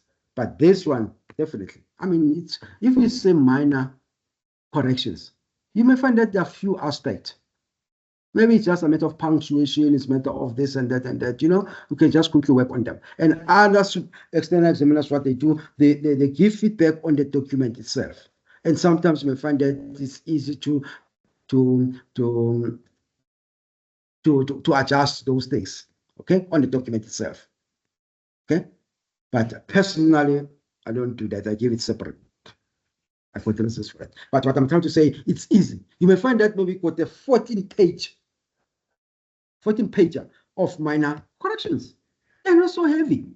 You may think that when you get the page, say 20 pages. No, it's just maybe the external examiner have picked this aspect in this sentence or that aspect and that aspect. You just have to go and correct those things. That's it. But yeah, I think I'm more vocal on this. And so far as the recommendations are concerned, I don't know why I become more vocal, because I don't want my students not to complete their journey, colleagues. We invest so much. I know. Starting when you write when you start with your honors portfolio of evidence, you invested so much. And when you're going to write the research proposal for your master's and your PhD and your research report, it's quite a lot of investment. So we don't expect you guys to give that rejection. By the way, rejection, by the way, it's a failure. You failed. Okay? Okay, so I think those who are going to do some defense, I'm not going to spend a lot of time here because I think there are few of you guys, but I'm just to conscientize you around that. It's whereby you, as a PhD student, they will ask you to argue your work. Okay. Well, it depends also with the college and the institution. Others, they don't do it. But I think last time when I checked with the Council of Higher Education, according to the latest development of outcomes, they said it should be a requirement now in all of the institutions. I'm hoping that institutions are going through this process of defense. Most of the time, it's been done online, okay? Because I think the Council of Higher Education came with that verdict. It was during COVID or after COVID, I can't remember. Most of the institutions, they do it online. And they allocate an hour, which is not enough. Think about as a PhD student, you've worked on this on this topic for almost 4 to 5 years. Because average is 5 years, by the way, for a PhD. Okay, so then they give you only an hour to do your defense, and that defense, which you do it over an hour, you still in that 1 hour they make sure that they factor the issue of questions. If there are people who wants to ask you a question and so on, but it's fine. I know that sometimes an hour, when you're supposed to articulate yourself, it looks like as if it's 5 hours, is it? But it's a lot of work, so you have to summarize your work. So what you need to do when you prepare for that day, you need to reread your thesis for clarity. Okay, so you have to summarize it and have a way to read the summarized version of your thesis, starting from chapter 1 up to the last chapter. If you have almost 8 chapters in your PhD, so you have to read those chapters, right? And remember that defense is also part of examination. The defense comes after your document went to external examiners. Then they've given you feedback, okay, on your thesis. Then you correct it, you have done whatever. Then the institution will arrange for that defense. It's before you can graduate. Okay, it doesn't happen after graduation. It's before graduation. Okay, so that defense, definitely, other institutions, they will prefer that if they do it in person, they can advertise within the institution itself. People who want to come to that session, they come to that session. Or if you want to invite other people who maybe your family or whoever, you can invite them and so on and so on.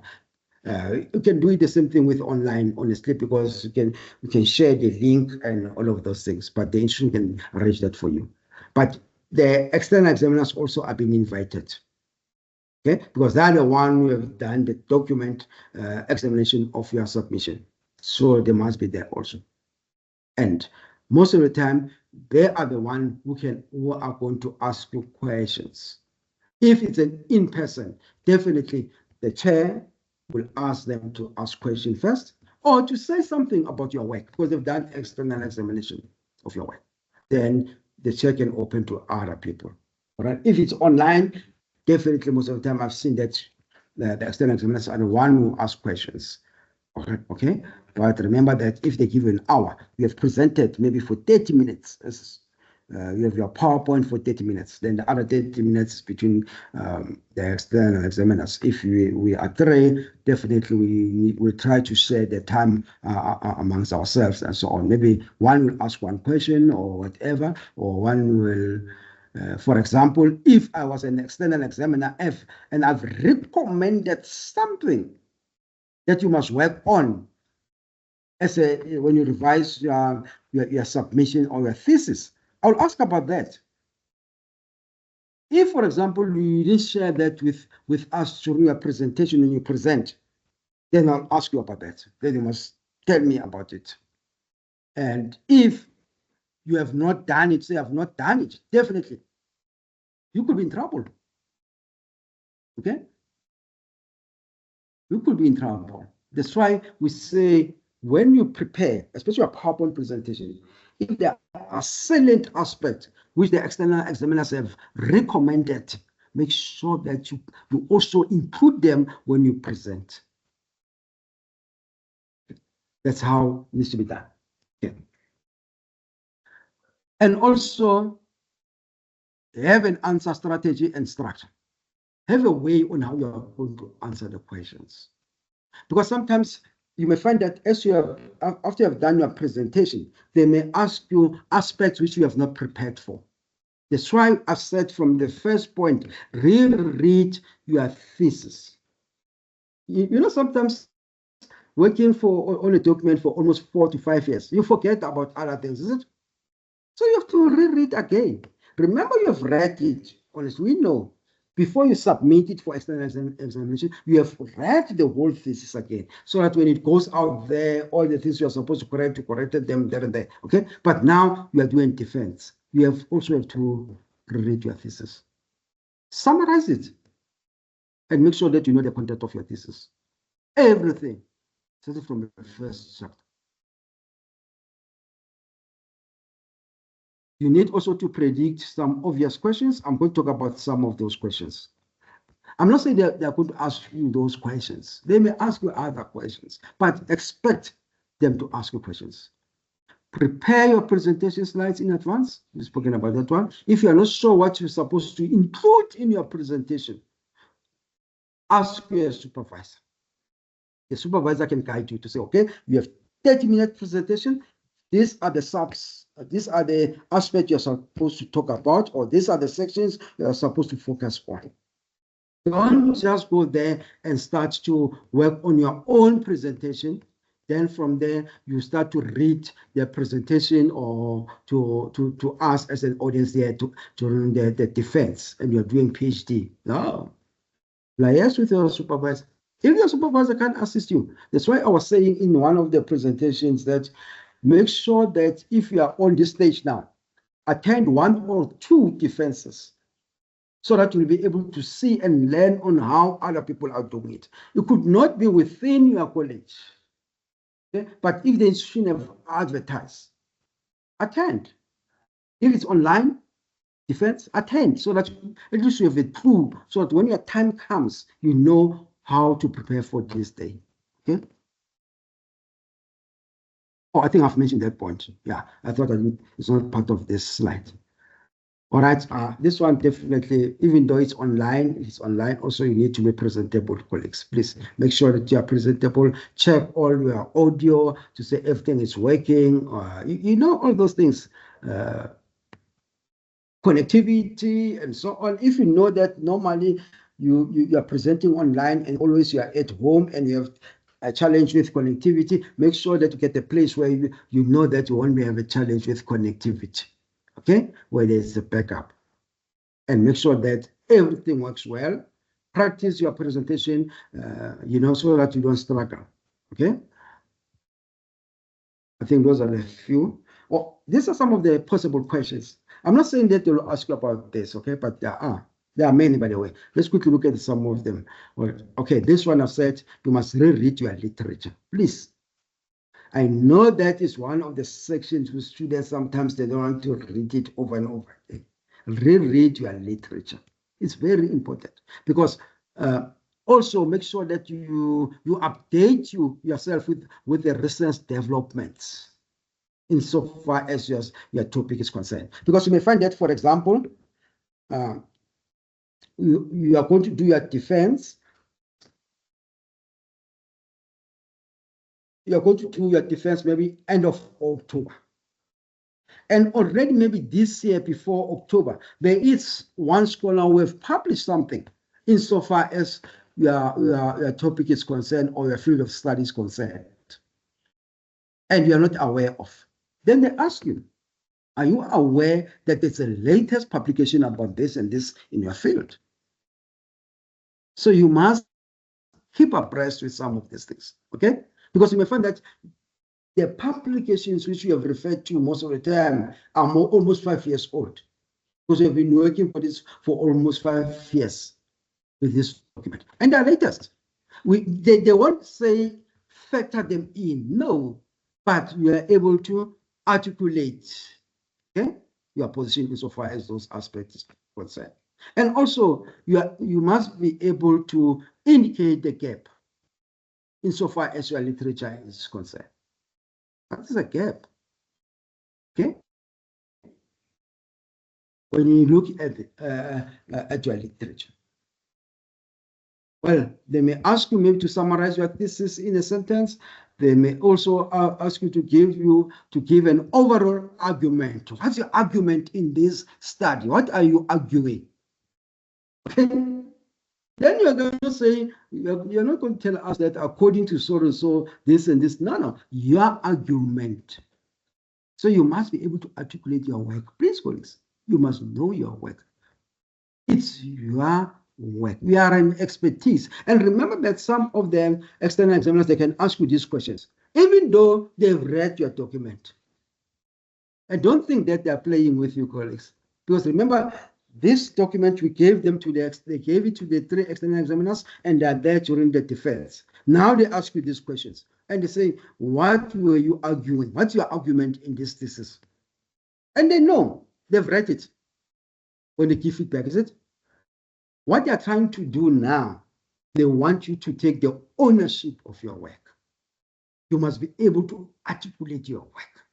Because those are the questions which the scholars are going to ask you.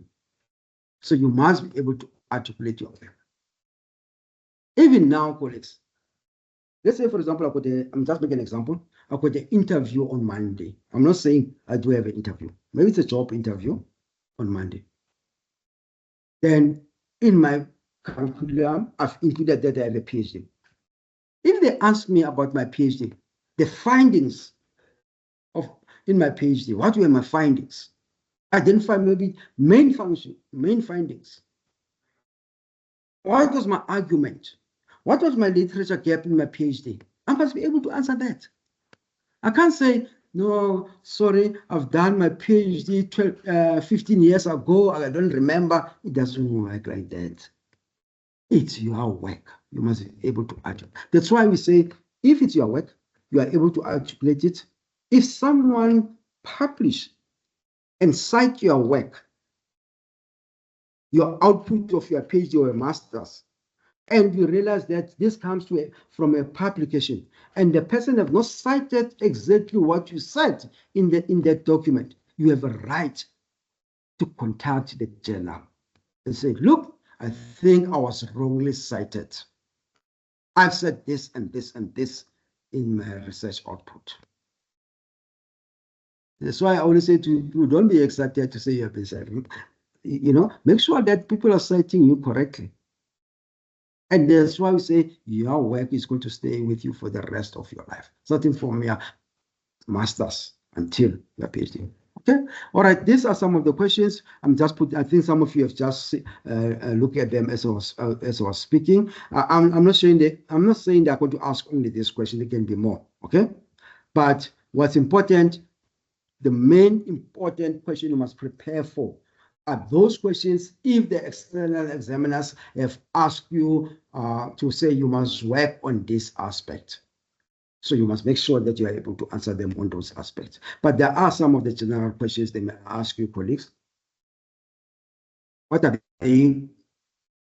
They may ask you just to say, what is next now since you have completed your PhD? What have you enjoyed about this journey of doing your PhD and so on? It's just a general question, is it? So sometimes they can ask you at the beginning, at the end, and so on. Sometimes they may not even ask you these questions. They can ask you about your career goals. There are a lot of things they can ask you, okay? But because the time is very short, their questions are going to be more structured. Okay, I think it should be the last slide. Achievements and celebrations. I think all of us want to be here. Some of you already, you have been here with your honors, with your masters. Maybe you're waiting for this one. Okay, and why I'm putting all these times, because I want all of us colleagues who can't work for so many years without celebrating. We need to celebrate. We need to enjoy our achievement. Okay, because our achievement is not about showing off. Our achievement is about contributing to the science of knowledge. You want to contribute something.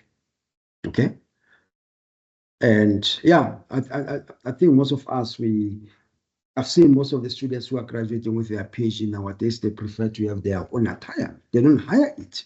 They want to have it. It is good to have it. It's quite expensive, by the way. Okay, others, they will hire it and all of this. But at the end of the day, we need to celebrate this thing. On a lighter note, colleagues, everything comes with cost. Okay. I was looking at something when I was re-looking at this presentation. The research project I did in 2015, 16, I think it was 2015, and I completed in 2016. I've looked at the cost, because what I've done in that project, I have to put a cost item for everything, whether it was traveling to going to collect data, whether it was making a call, buying data, and all of these things, maybe printing and all of this. It was a lot, colleagues. It was a lot, and yeah, and I was not even funded. But I have to do it because I have to use the research fundings which I had, so that I completed research report. But basically, colleagues, those are the things.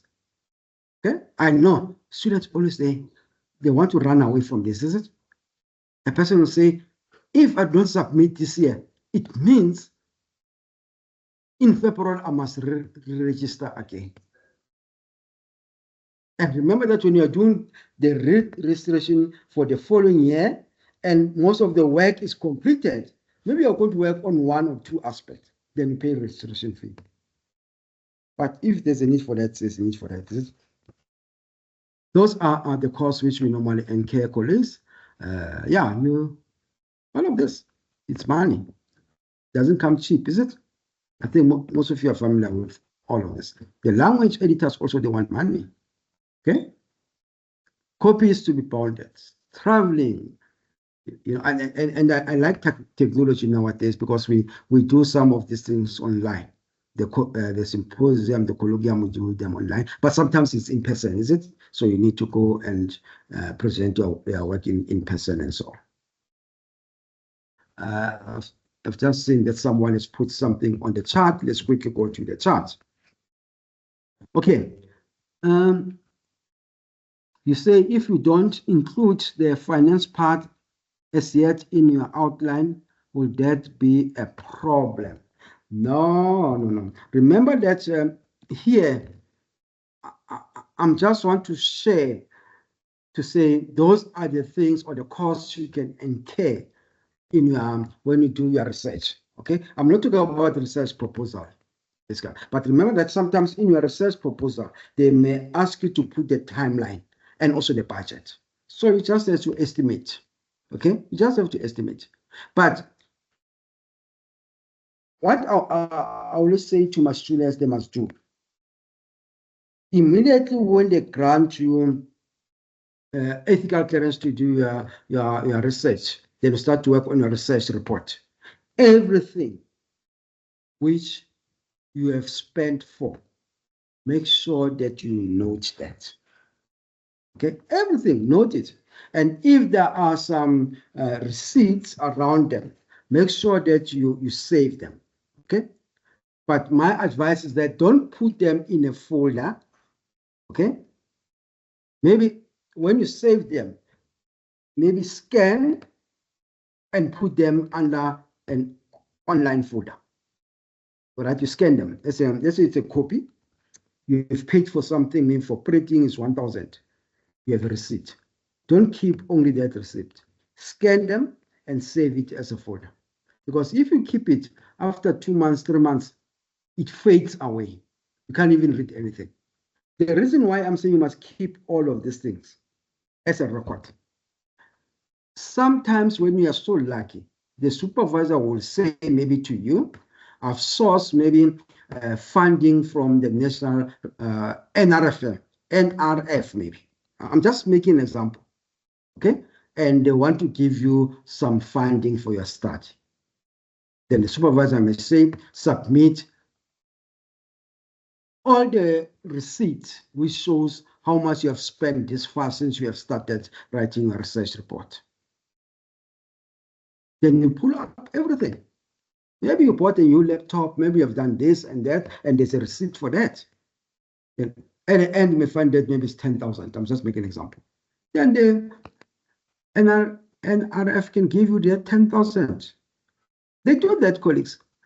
But imagine if the supervisor says to you, of source, or there's a funding which the National Research Foundation wants to give out. Can you give me all the documents which indicates that you're on the aspect you have spent on? And you can't produce anything.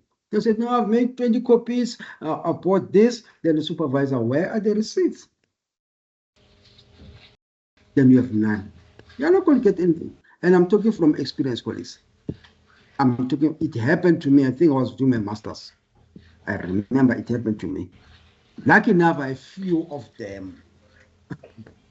But the supervisor was not happy. He says, no, look, you could have got more money up, but now we are not able to provide evidence. So what I'm trying to say, colleagues, that cost which I'm talking about here, make sure that also if there's money, you have spent money and you have evidence for that, keep those evidence. It works.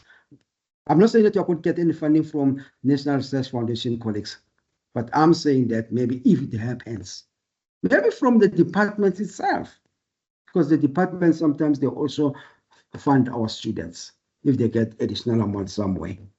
Then they say, okay, we want to fund you. Can you produce some of the line item costs you have spent on? Then you're able to produce. Okay. Yeah, but I think I've answered that question. Thank you. And I'm telling you, if you can start to tabulate it, and especially if you are funding yourself, you don't have any funding from any institution. By the time you complete your master's, you may find that you spend close to 30,000 and above. I'm not talking about PhD. So, well, let's leave the cost because it can discourage others. Ne? Okay, but colleagues, I think I've done my part for today. I know that it was more about me talking, but I'm hoping that next week we'll look at this ones. I've included this topic, honestly, because I've realized that there's one section, one chapter, which our students are struggling with. Presenting the research results, doing findings and discussions. So I'll talk about that next week so that it could also assist us, those who are already writing their research reports there and there. Okay, I think those are the few aspects I want to share for today. Thanks for attending and all the best with your writing up. And I know that I'm still owing 1 or 2 students their feedback. Definitely I'll give them feedback. I'll work on that. But thanks for attending and all the best. Thanks and bye.